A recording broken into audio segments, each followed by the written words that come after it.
After cleaning and chamfering the joint, for a straight weld, cut the required cord length with enough extra for end welding. Place the roller nozzle on the welding gun.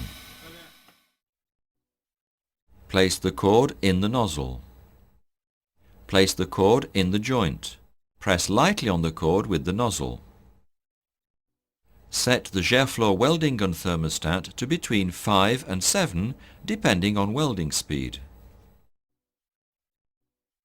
To weld inside a corner, start from the top. Use the pressure ball inside the corner. Set the gerflor welding gun thermostat to between 5 and 7. Hold the welding gun at 45-degree angle to the ground.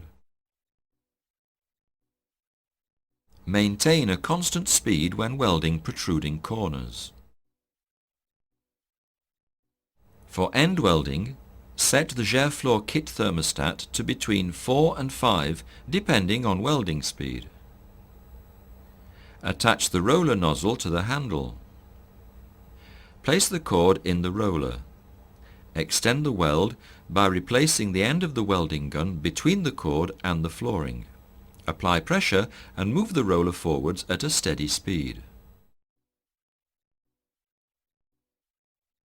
To repair a weld, remove the unwelded part of the cord using a straight blade knife. Set the gerflor kit thermostat to between 4 and 5 depending on welding speed. Attach the roller nozzle to the handle. Place the cord in the roller. Start from the middle of the repair. Weld one side, then the other, ensuring remaining cords are covered.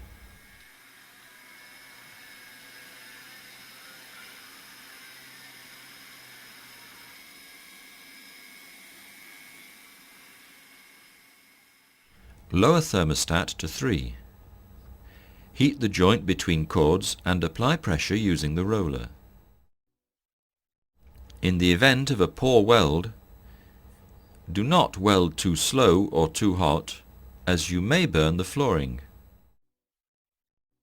Do not weld too fast or too cool, as the weld may not take properly.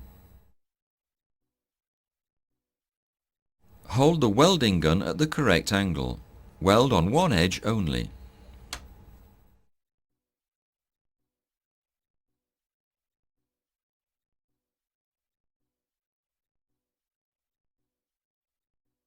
Welding gun, gerflor roller nozzle and handle, quarter moon knife and trimming guide, straight and hooked dolphin knife blade, pressure ball.